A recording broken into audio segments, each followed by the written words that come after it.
Mas eram espaços que, por não estarem identificados com o LP, não serem espaços políticos, eram espaços nos quais os jovens se agrupavam para enfrentar aquela vida duríssima provocada pela ocupação sionista. Um pouco, vou fazer uma comparação um pouco forçada, um pouco o que acontecia na ditadura brasileira com os jovens que participavam das comunidades eclesiais de base.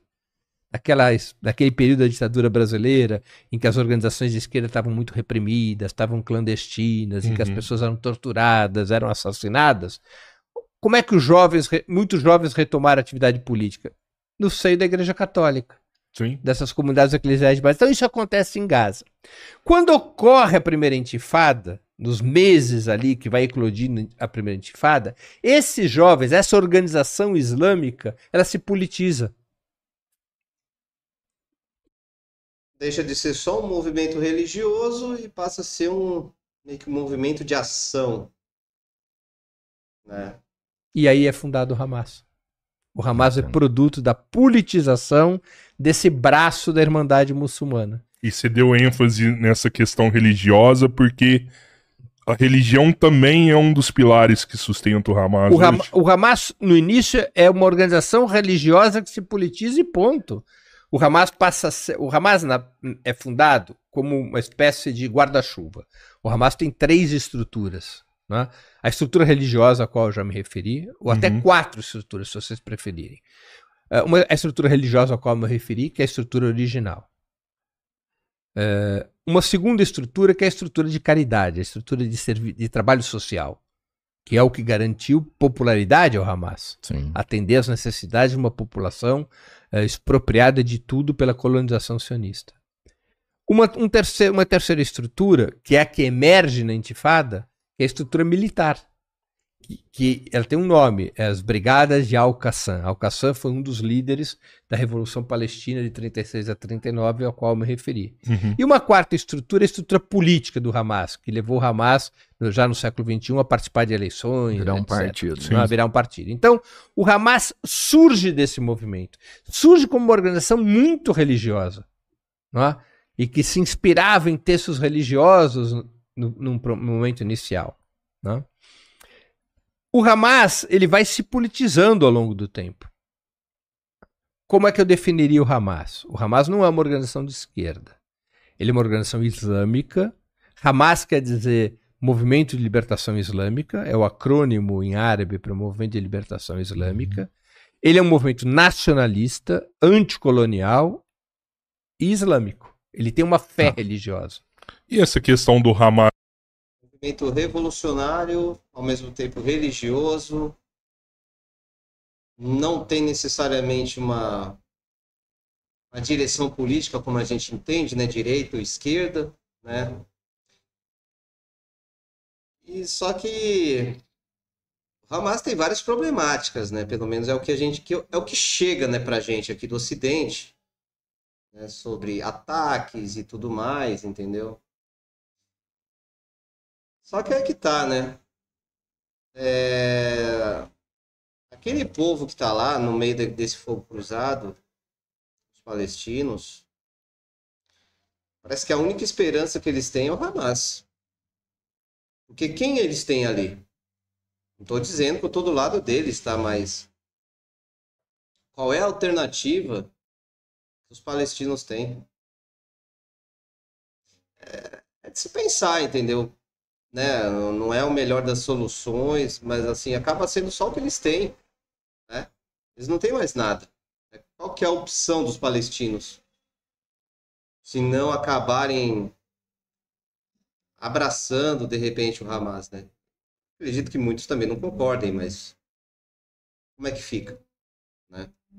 Mas quando ele chega ao poder, né, eu entendo aí que teve todo esse trabalho social feito por eles, mas muitas pessoas falam que assim que o Hamas chega ao poder, ele mata toda a oposição. Não, não é isso que acontece. Vamos chegar lá, porque não é isso que aconteceu.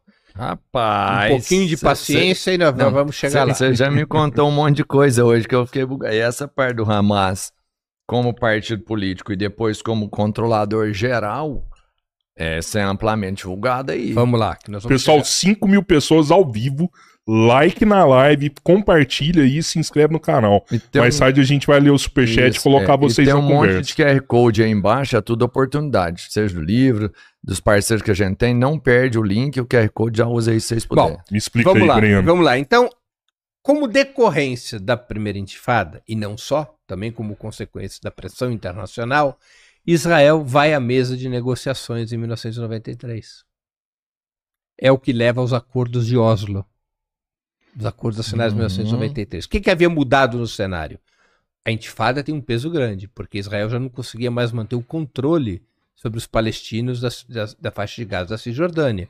Israel estava virando um inferno, porque a intifada, que começou com paus e pedras, ela se desenvolve como ações armadas dentro do território israelense. A vida em Israel vira um inferno por conta da intifada. Esse é um fator. O outro fator, a União Soviética tinha deixado de existir.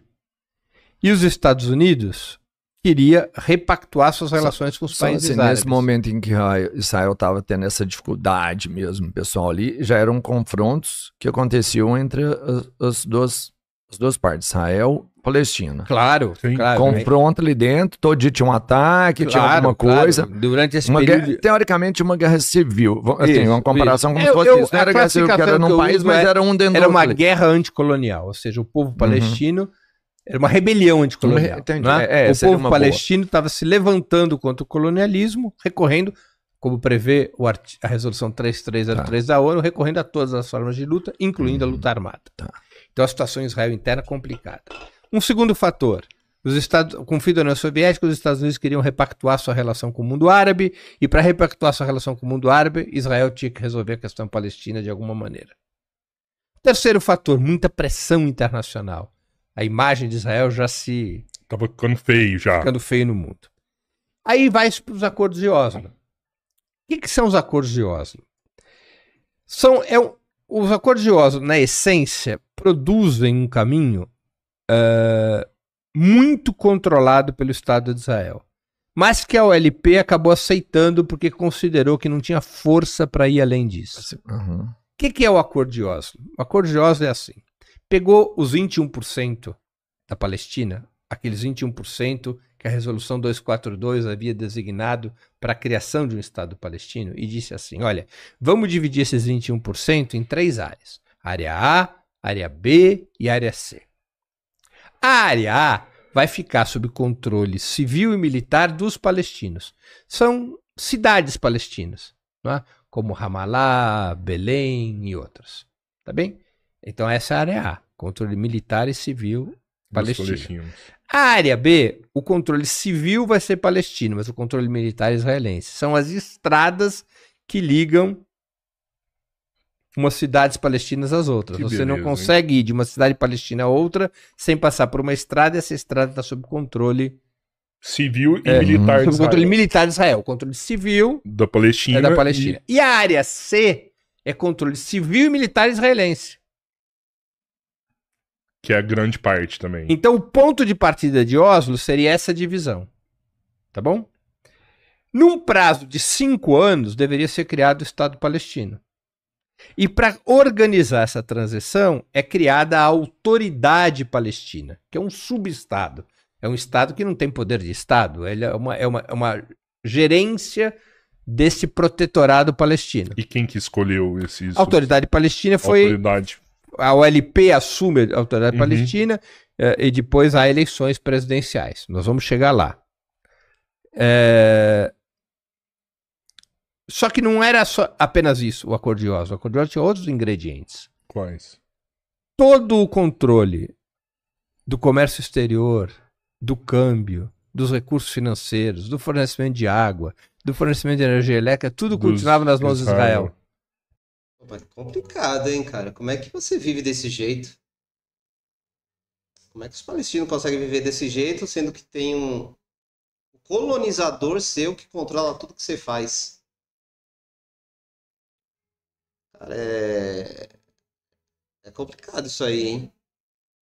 E tem muito bostileiro aí que não faz a menor ideia do que tá falando, né? Mas fala, né? Ou fala. Mas você acha mesmo que alguém vai assistir isso aqui? Não, não vai. O povo vai continuar bostejando sobre o assunto e não vai procurar se aprofundar e pelo menos procurar entender, né? Mas, né, o que mais tem é geopolítico de Chique-Chique Bahia, de Diadema, do Capão Redondo aqui, né? Que nunca nem saíram desses lugares. Tudo continuava nas mãos de O Israel. povo palestino totalmente dependente. Totalmente dependente. Não há como você chegar na Cisjordânia ou na faixa de Gaza sem passar por Israel ou sem passar, no caso da Cisjordânia, pela Jordânia.